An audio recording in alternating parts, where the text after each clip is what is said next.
Racikan Berita.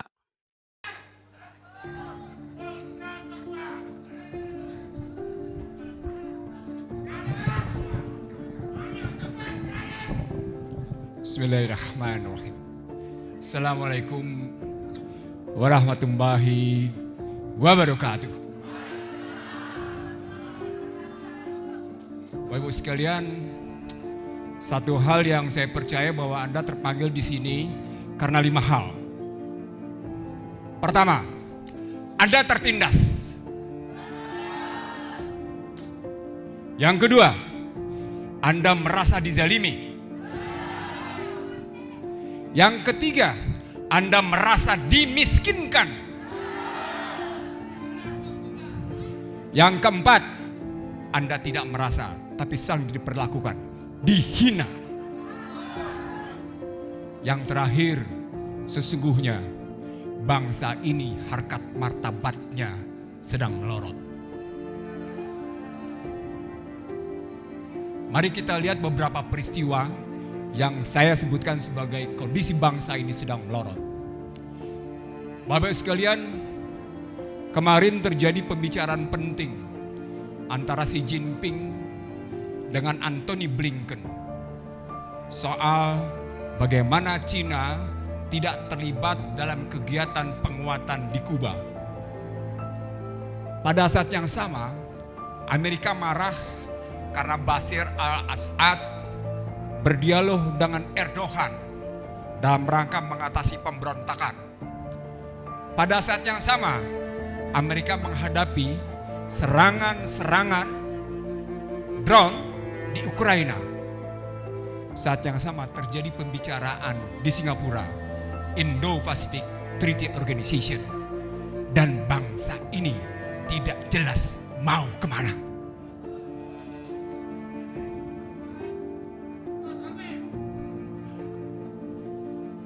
Itu berarti 5 hal tadi menjadi kenyataan. Yang kedua, Bapak Ibu sekalian, kalau kita lihat dalam kondisi regional sekarang,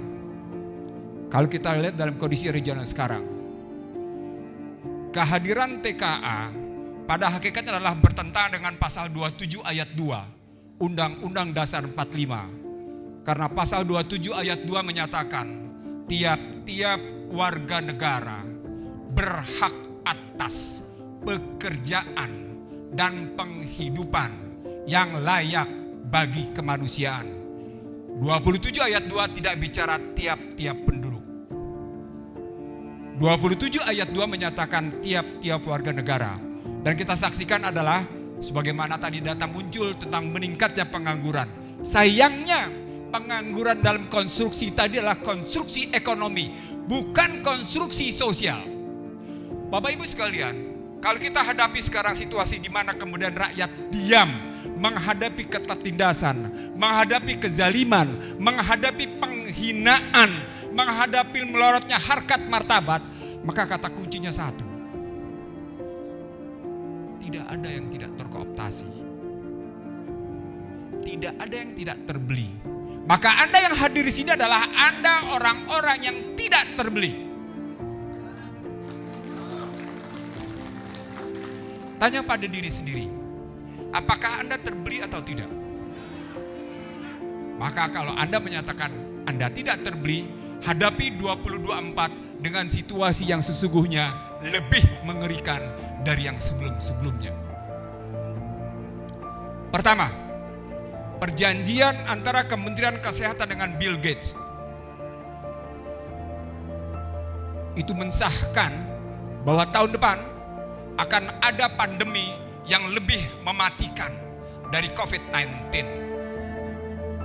Kalau sebelumnya adalah simulasi global pandemi di Universitas Johns Hopkins, maka pernyataan terakhir adalah mereka mengancam lewat 2 pernyataan, Bill Gates dan Tedros Adhanom Ghebreyesus, yang menyebut pada 2024 akan ada pandemi yang lebih mematikan dari COVID-19.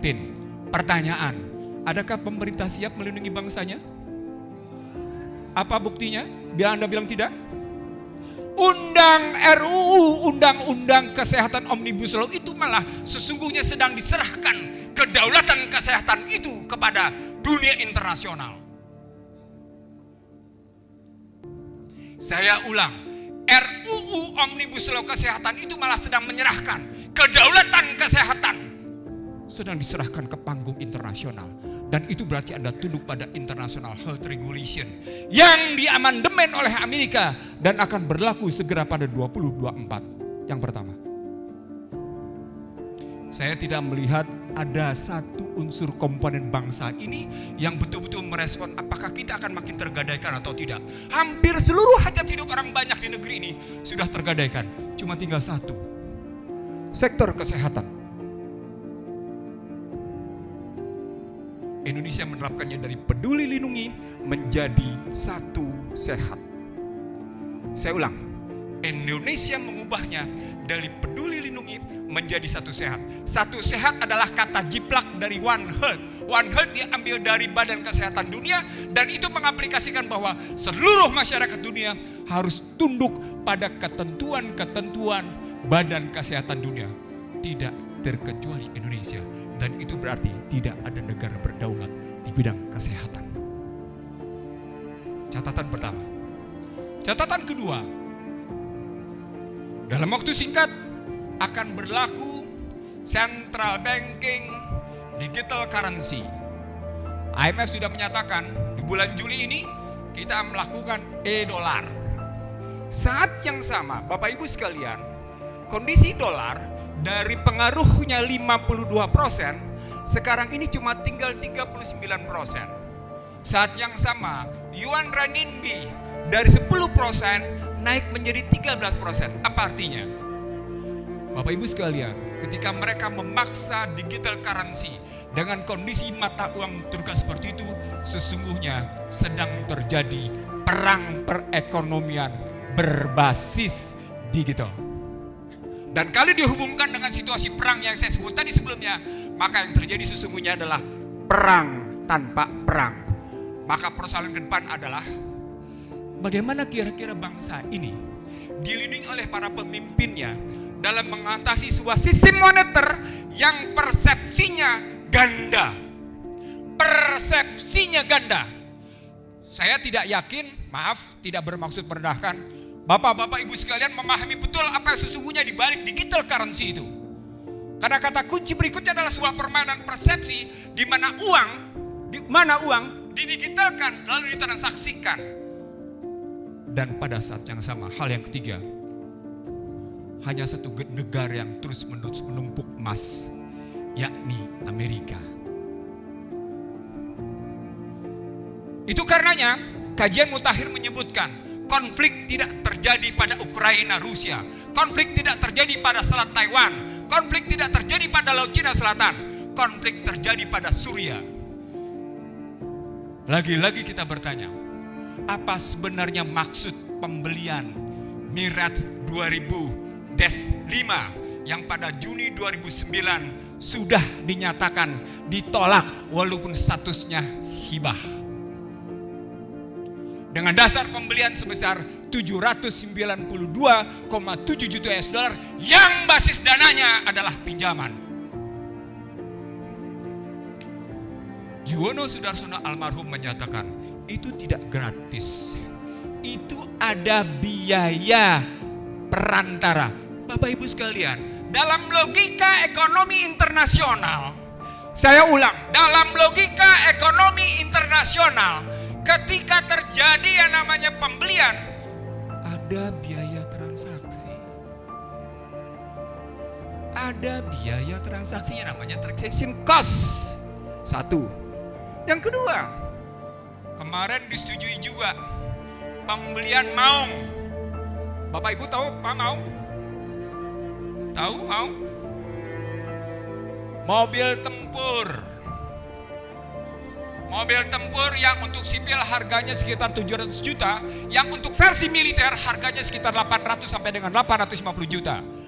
Asal muasalnya hanya dipesan 7.000. Joko Widodo sebagai presiden mengizinkan pembelian menjadi 10.000. Pertanyaan, apakah ini dalam rangka memang mengatasi krisis di kawasan Asia Pasifik atau Indo-Pasifik, atau dalam rangka menyahuti pemilu 2024?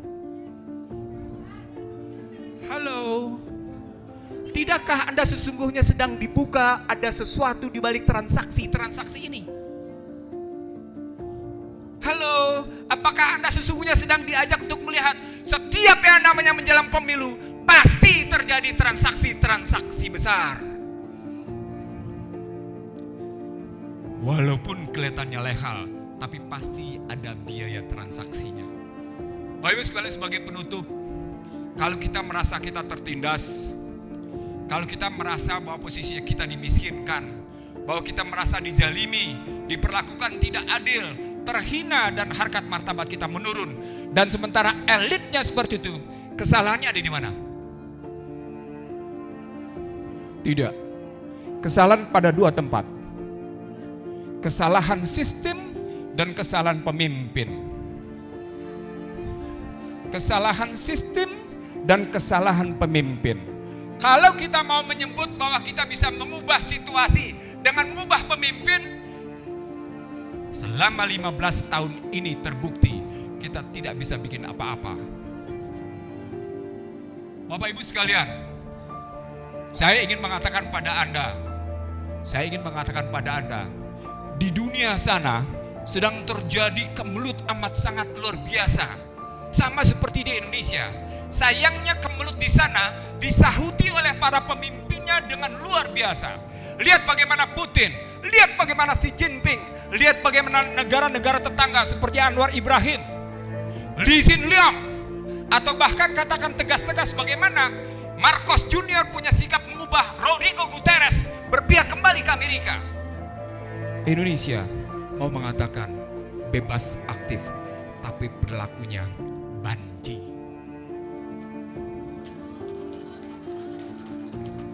Anda mau menyatakan Anda punya keberanian, tapi sesungguhnya Anda pengecut.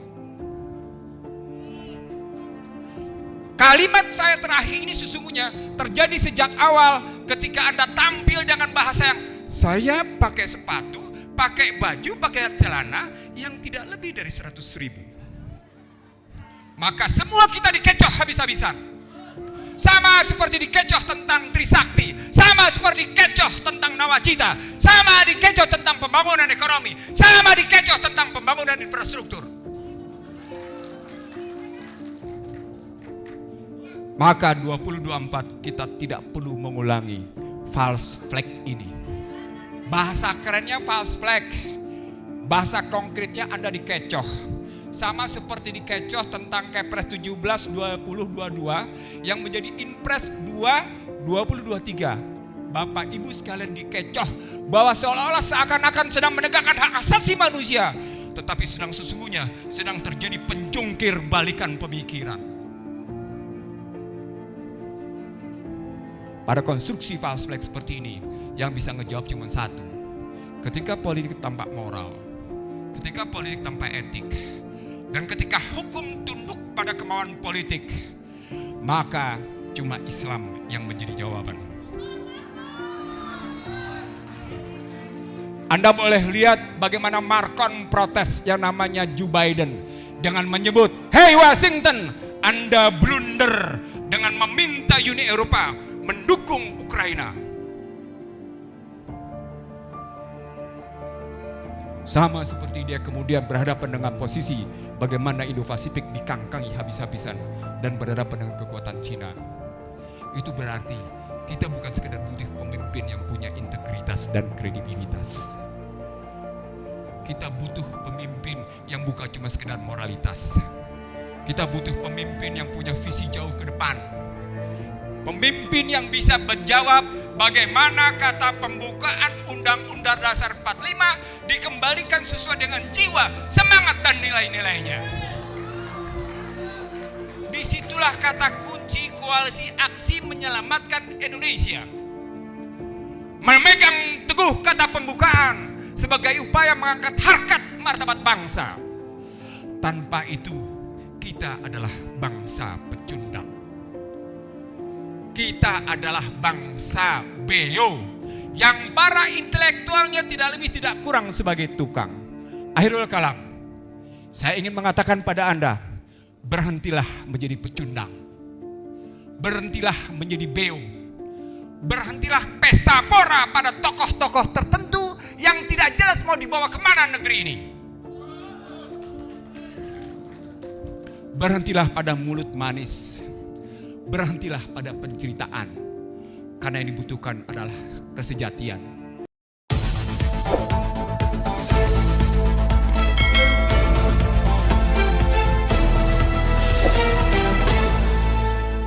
Racikan Berita